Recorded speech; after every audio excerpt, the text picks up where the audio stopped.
বিখ্যাত কোম্পানির এ সকল পণ্যের আসল দাম জানলে আপনি পুরাই অবাক হয়ে যাবেন।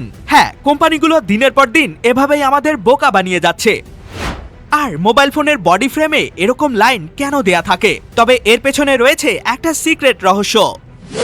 এবং আমাদের বাসাবাড়িতে ব্যবহার করা তালাগুলোর নিচের অংশে এই ছিদ্রটি কেন দেয়া থাকে, এটা আপনার অবশ্যই জানা দরকার। হ্যাঁ বন্ধুরা, এমনই কিছু মজাদার অ্যামেজিং তথ্য নিয়ে আমাদের আজকের এই ভিডিও। তো শুরু করার আগে ভিডিওটিতে লাইক দিয়ে চ্যানেলটিকে সাবস্ক্রাইব করতে ভুলবেন না। চলুন তাহলে শুরু করি। নাম্বার 6, আমরা বাসাবাড়িতে দরজা লক করতে যে সকল তালা ব্যবহার করি সেগুলোর নিচের অংশে এরকম একটা ছিদ্র দেয়া থাকে। তবে জানেন কি এই ছিদ্রটি কি কাজে দেয়া হয়? হ্যাঁ, আমার মতো আপনাদেরও অনেকের মনে হয়তোবা এই প্রশ্নটা থাকতেই পারে। আসলে এই ছিদ্রটা না দিলে আমাদের ব্যবহার করা তালাগুলো মোটেও দীর্ঘদিন স্থায়ী হতো না, বরং কিছুদিন পরই নষ্ট হয়ে যেত।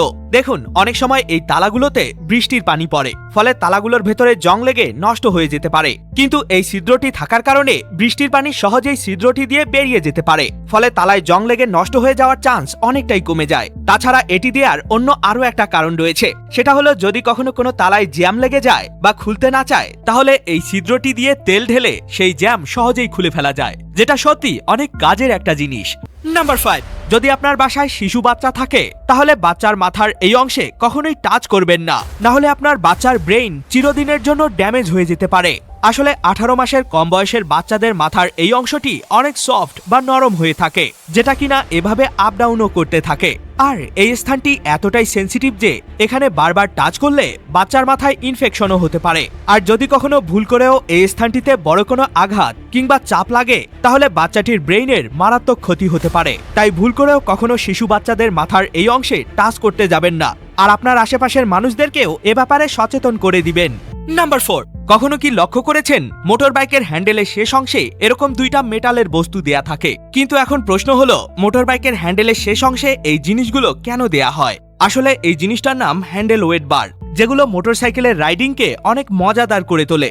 আর এটা না থাকলে আপনি কোনোভাবেই শান্তিমতো বাইক চালাতে পারতেন না। দেখুন, যখন আমরা মেইন রোডে হাই স্পিডে বাইক চালাই তখন বাইকগুলোর মধ্যে অতিরিক্ত পরিমাণে ভাইব্রেশন বা ঝাঁকুনি হয়, যেগুলো হ্যান্ডেল পর্যন্ত চলে আসে। আর সেই ঝাঁকুনিকে এই গোল গোল জিনিসগুলো শোষণ করে নেয়, ফলে হ্যান্ডেলে অতিরিক্ত পরিমাণে ঝাঁকুনি হয় না আর নিশ্চিন্তে বাইক চালানো যায়।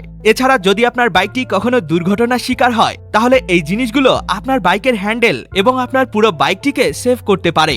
নাম্বার 3, বন্ধুরা, আপনারা তো নিশ্চয়ই অনেকে আইফোন দেখেছেন কিংবা ব্যবহার করেন। তবে কখনো কি লক্ষ্য করেছেন আইফোনের বডি ফ্রেমের সাইডগুলোতে এরকম কিছু লাইন দেয়া থাকে? শুধু আইফোনই নয়, আজকাল অনেক অ্যান্ড্রয়েড ফোনের বডি ফ্রেমেও ঠিক একই রকম লাইন দেয়া থাকে। কিন্তু কেন?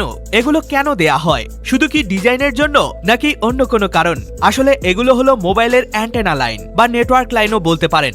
আমরা তো জানি আইফোনের বডি ফ্রেমগুলো অনেক শক্ত ধাতু, যেমন টাইটেনিয়াম এবং অ্যালুমিনিয়াম দিয়ে তৈরি করা হয়। আর এসব ধাতুগুলো রেডিও সিগন্যাল মানে নেটওয়ার্ক সিগন্যালকে সঠিকভাবে ফোনের ভিতরে প্রবেশ করতে দেয় না। তাই তো মোবাইল ফোন ডিজাইনাররা এসব ধাতু দিয়ে তৈরি ফোনের ফ্রেমগুলোর সাইডে এরকম কিছু নন মেটালিক অ্যান্টেনা বসিয়ে দেয়, যাতে করে নেটওয়ার্ক সিগন্যাল সহজেই ফোনের ভিতরে প্রবেশ করতে পারে। আর যদি এগুলো না দেয়া হতো তাহলে মোবাইল ফোনের নেটওয়ার্ক এবং জিপিএস কোনোটাও কাজ করতো না।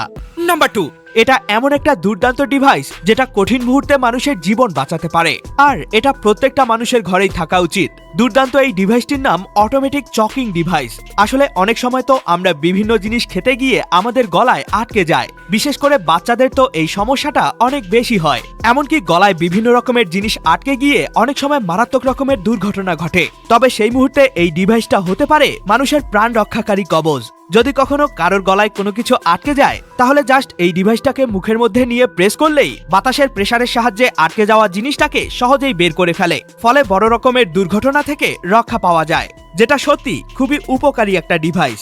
নাম্বার 1, দেখুন বন্ধুরা, আমরা শপিং মল বা দোকান থেকে যখন কোনো পণ্য কিনে আনি তখন সেটা পণ্যের উপর দেয়া এমআরপি মানে কোম্পানির দেয়া দাম দেখেই কিনে থাকি। তবে জানেন কি, পণ্যের যে এমআরপি দেয়া থাকে তার থেকে সেই পণ্যটির মেকিং কস্ট মানে পণ্যটি তৈরি করতে আরো অনেক কম খরচ হয়। যেমন এই কুরকুরে চিপসের কথা বলি, যেটা তৈরি করতে খরচ হয় মাত্র 10 টাকা, কিন্তু এটা আমাদের হাত পর্যন্ত আসতে আসতে এর দাম হয়ে যায় 50 টাকা, মানে আমরা 5 গুণ বেশি দামে কিনে থাকি। এছাড়াও ম্যাগি কোম্পানির ফ্যামিলি প্যাক যে নুডলসগুলো পাওয়া যায় সেগুলো আমরা মার্কেট থেকে 340 থেকে 360 টাকা দিয়ে কিনে থাকি, তবে এটাকে তৈরি করতে কোম্পানির মাত্র 160 টাকার মতো খরচ হয়, মানে এটিকে আমরা 3 গুণেরও বেশি দাম দিয়ে কিনে থাকি।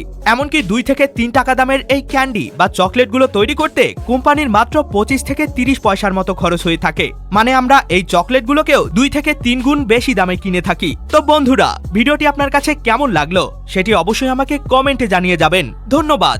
এ সকল তথ্যগুলো তো আপনি জেনেই গেলেন, কিন্তু আপনি কি জানেন জার্মানি দেশের এই আজব তথ্যগুলো জানলে আপনি অবাক না হয়ে পারবেন না, এবং কেনই বা জার্মানি দেশের লোকজন তাদের দেশকে বাবার মতো মনে করে।